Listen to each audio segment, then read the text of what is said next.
give me the time and I'll be blowing your mind. Guess I'm another lyricist, I was a cynical child. The innocence of ever ignorant, you never really noticed that my flow was fucking ridiculous. Picking a pitiful, never subliminal, seminal sentence, but I say I'm a goddamn monster. Call me necrophiliac, I feel I'm on a level that most of these other niggas never really gone close to. I hope you notice me, I spit it focusly. This is my passion, devoted. I can't quit, I came in and conquered by constantly practicing, passing these peons and pleading for peace. चलो भाई, अब हम अगले concept के ऊपर आ रहे हैं, जिसको हम लोग बोलते हैं मम्मी का कंसेप्ट। मम्मी का कंसेप्ट क्या है? बजट बनाने का काम औरतों का होता है। हमारे घर में लेडीज ही बजट प्रिपेयर करती हैं। औरतों और हमारे घर का छोड़ो, हमारे देश का भी तो बजट लेडी ही प्रिपेयर कर रही है, ठीक है ना, हमारी फाइनेंस मिनिस्टर जी। अब आते हैं बजट लाइन के बारे में बात करने, और ये एकदम बेहतरीन टॉपिक है, बेहतरीन टॉपिक। आओ समझते हैं इसको, समझेंगे तब तुम्हें समझ में आएगा ये बहुत ही बेहतरीन टॉपिक तुमको कैसे समझाना है। आओ देखते हैं। मान लेते हैं एक कंज्यूमर के पास 200 रुपए, ठीक है, और वो 2 गुड खरीदना चाहता है। एक फूड कंज्यूम करना चाहता है, एक क्लोथिंग कंज्यूम करना चाहता है। फूड आता है मान लो 20 रुपए का और क्लोथिंग आती है 40 रुपए की। कंडीशन यह है कि इसको पूरी इनकम को खर्च करना पड़ेगा। अब हम डिफरेंट डिफरेंट कॉम्बिनेशन बनाने वाले हैं, combination of clothing and food. कैसे कैसे कॉम्बिनेशन बनाएंगे, आओ समझते हैं। मेरे पास 200 रुपए हैं, अगर मैं अपना सारा पैसा क्लोथिंग में लगा दूं, 5 के 5, सॉरी, मैं सारा पैसा क्लोथिंग में लगा दूं। क्लोथिंग कितने का आता है? 40 रुपए का। मेरे पास 200 रुपए हैं, तो 200 डिवाइडेड बाय 40 कितना आ जाएगा? 5। इसका मतलब मैं कितने यूनिट्स क्लोथिंग कंज्यूम कर सकता हूं? 5। उस केस में मैं फूड कितना कंज्यूम करूंगा? 0। काहे को? क्योंकि मेरे सारे पैसे तो खर्च हो गए। इसका उल्टा भी तो कर सकते हैं, अगर मैं सारा का सारा पैसा फूड में लगा दूं। फूड कितने का आता है? 20 रुपए का। मेरे पास 200 रुपए हैं, 20 रुपए का फूड आता है, तो मैं फूड कितना कंज्यूम कर सकता हूं? 10। उस कंडीशन में मैं क्लोथिंग कितना कंज्यूम करूंगा? 0। इस तरह क्या हम डिफरेंट डिफरेंट कॉम्बिनेशन बना सकते हैं? आओ जरा देखते हैं, हर एक कॉम्बिनेशन को देखते हैं। अगर मैं मान लो 4 यूनिट्स क्लोथिंग कंज्यूम करूं, तो खर्चा कितना होगा? 4 इंटू 40 बोले तो 160। अब मैं कितने यूनिट्स ऑफ फूड कंज्यूम कर सकता हूं? 160 खर्चा कर दिया, मेरे पास 200 थे, बचे 40। 40 में सिर्फ 2 यूनिट्स ही तो फूड आएगा। बात समझ में आ रही किस तरह से हम लोग बजट बना रहे हैं? फिर देखो, अगर मैंने 3 यूनिट्स ऑफ क्लोथिंग कंज्यूम किया, 3 यूनिट्स कितने का आएगा? 3 इंटू 40 बोले तो 120 रुपीज। अब बचे कितने? 80 में हम कितना फूड खरीद सकते हैं? 20 रुपए का फूड आता है, 80/20 हम 4 यूनिट्स कंज्यूम कर सकते हैं।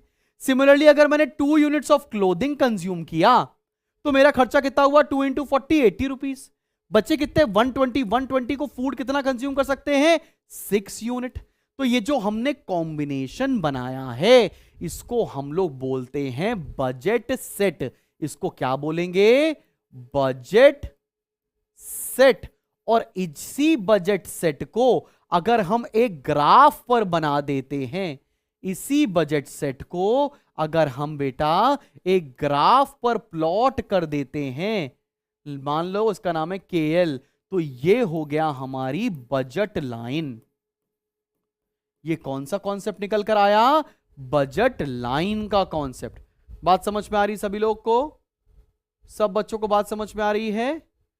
ये जो कंसेप्ट निकल कर आया, यहां ले लिया है क्लोथिंग, यहां ले लिया है फूड। अगर हमने जो अभी कॉम्बिनेशन बनाया उसको हम एक डायग्राम पे बना दें, तो उसको बोलते हैं हम लोग, क्या बोलते हैं उसको? उसको बोलते हैं बजट लाइन। अब बात समझना, मैं 3 पॉइंट्स बना रहा हूं। एक पॉइंट A है, एक पॉइंट B है, एक पॉइंट C है। अगर कोई चीज मेरी बजट लाइन पर लाई करती है या बजट लाइन के अंदर लाई करती है, तो वो सारी चीजें हमारी विद इन बजट हैं। मतलब ये सारी चीजें हमारे लिए अटेनेबल हैं। मतलब मैं अपनी इनकम से इन कॉम्बिनेशन को खरीद सकता हूं। लेकिन अगर ऐसी कोई भी पॉइंट जो मेरे बजट के बाहर है, उसको हम लोग अनअटेनेबल कहते हैं। उसे क्या कहते हैं हम लोग? अनअटेनेबल कहते हैं। तो जो भी चीज बजट लाइन या बजट के अंदर एग्जिस्ट करेगी उसको बोलेंगे अटेनेबल कॉम्बिनेशंस, और जो भी पॉइंट हमारे बजट के बाहर लाई करेगा उसको बोलेंगे अनअटेनेबल कॉम्बिनेशन। मान लो मेरी इनकम बढ़ जाए, तो ये बजट लाइन किधर शिफ्ट हो जाएगी? राइट साइड पर। और अगर मेरी इनकम कम हो जाए, तो ये बजट लाइन कहां शिफ्ट हो जाएगी? लेफ्ट साइड पर। बजट लाइन कब राइट वर्ड शिफ्ट होती है? जब किसी भी कंज्यूमर की इनकम इंक्रीज करेगी, और बजट लाइन कब लेफ्टवर्ड शिफ्ट होती है, जब किसी भी कंज्यूमर की इनकम कम हो जाएगी। क्या बात समझ में आ रही है? ये मैंने अच्छे से डायग्राम बनाकर आपको यहां लिखकर दिया भी हुआ है। मैंने यहां पर अटेनेबल अनअटेनेबल कॉम्बिनेशन दोनों मार्क करके बता दिए। अब बजट लाइन की डेफिनेशन कौन सी लिखें जिससे मैडम हमारी स्कूल में खुश हो जाएं? आओ देखते हैं। Budget line shows various combination, किस चीज के? Of two goods which can be purchased with given budget at given prices of two goods.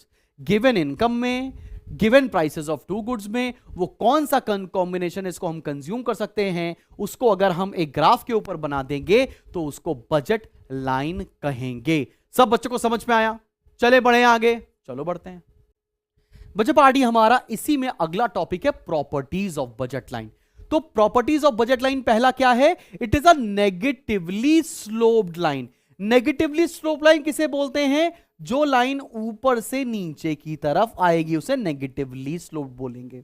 बात समझ में आई? और हम क्या बोलते हैं? Slope of budget line is equals to negative price ratio of two goods. Slope of budget line का मतलब क्या है? आओ देखो, ये मेरी बजट लाइन है, इसका स्लोप क्या होता है? ये और ये, मतलब यहां पर क्लोथिंग है और यहां पर फूड है, तो change in clothing divide by change in food, मतलब price of y divided by px upon py। मतलब क्लोथिंग का प्राइस और फूड के प्राइस को अगर हम डिवाइड कर दें तो क्या आ जाएगा? Slope of budget line. Slope of budget line में ये नेगेटिव साइन क्यों लगता है? बिकॉज ये बजट लाइन नेगेटिवली स्लोपिंग है। तो माइनस साइन क्या रिप्रेजेंट करता है? समझ में आया? और स्लोप ऑफ बजट लाइन क्या होता है? ये भी समझ में आया? Price ratio of two goods, मतलब px अपॉन py। तीसरा है it is a straight line. ये जो लाइन है हमारी बजट लाइन, ये हमारी एक स्ट्रेट लाइन होती है। ठीक है ना? समझ में आया?